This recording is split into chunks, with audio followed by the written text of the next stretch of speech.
আমি এখন মাঠের দিকে হয়ে চলে যাচ্ছি পিকনিক খেতে। তারপর আমি আসতে পেরেছি, বেশ আনন্দ হবে, কলার পাতে খাবো।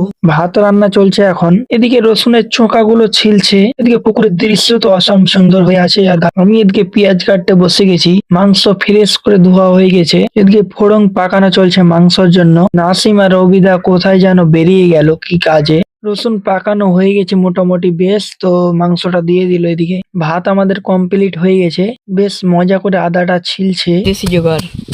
আদা দিয়ে মাখাচুকা চলছে মাংসটাকে। এখন মাংস রান্না কাছে গিয়েছে, জলটা ঢেলে দিলাম অল্প করে, একটু জলটা মরে গেলেই উঠিয়ে নিব। তাহলে মাংসটা রান্না হয়ে গেল, মাংসটা এখন নামিয়ে নিচ্ছি। মাংসর প্লেটটাকে টি টেবিলের উপরে রাখা হলো। এখন কলার পাটটা ভালো করে ধোয়ানো হচ্ছে, পরে ভাত ঢালাঢালি এখন চলছে। তাহলে আমাদের খাওয়া দাওয়ার জন্য সবাই বসে গেছে।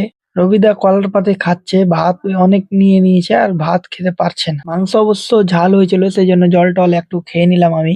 এক পিস মাংস খেয়ে শেষ করতে পারছে না এখন এই মুহূর্তে। সবাই একসঙ্গে বেরিয়ে গেলাম এখন। টান নিয়ে আছে আর কালা মাছের সঙ্গে আর সবাই আমরা তাহলে পৌঁছে গেছি এখানে। তারপরে দেখছি সামনের দিকে রবিদা আর মোশাররফ খাড়ি আছে। এখান থেকে ব্লগ স্কিপ